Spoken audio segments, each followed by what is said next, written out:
चाहे कितना खेद वीर ने मर्दाने के बेरा, तारे गिण गिण रात चली जा हो जानू सवेरा। बिना पति के ओट हवेली हो भूतां का डेरा, साजन तेरी याद सतावे खोट बता के मेरा रे, साजन तेरी याद सतावे खोट बता के मेरा। तेरे बिना रहे घोर अंधेरा, तू दीपक महल हवेली का, परदेसा में वो चाल पड़ा दिल तोड़ कनौर नवेली का।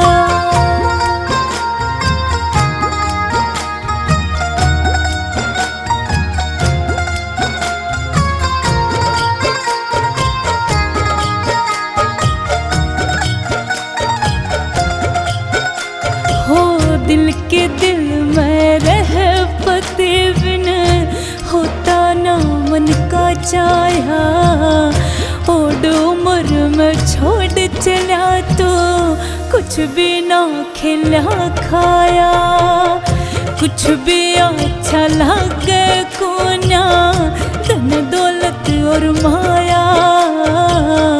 तीज त्योहार चले जा सोके मन में नहीं हूँ माया रे, तीज त्योहार चले जा सोके मन में नहीं हूँ माया।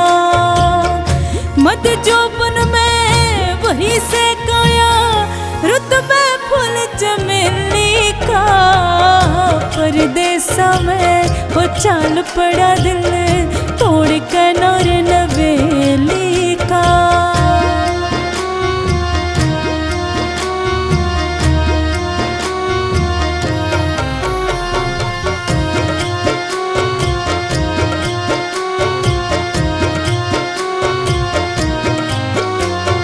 हाणे बिना धरती रह सुनी, बिन असवार घोड़ी, बिना मेल के गढ़े रह निस दिन घनी नहीं ते थोड़ी।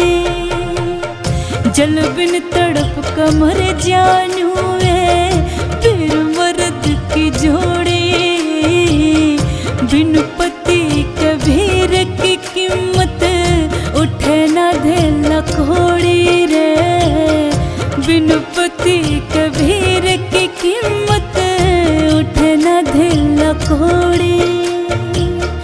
बिन परखणिया लाल करोड़ी हो जा सस्ता दिल्ली का, परदेसा में चाल पड़ा दिल तोड़ कनौर नवेली का।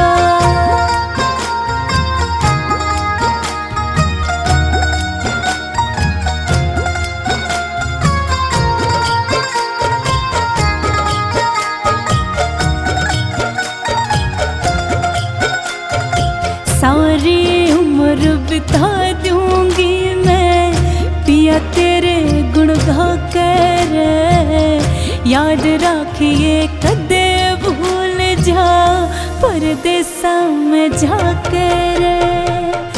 राजी खुशी की चिट्ठी गेरिए खुश हो जाऊंगी पाकर, आवण की लिखेगा तो मैं गाऊंगी तू माँ कर, आवण की लिखेगा तो मैं गाऊंगी तू माँ कर। मेहर सिंह कद रंग लुटेगा मद जाबन अलबेली का, परदेसा में चाल पड़ा दिल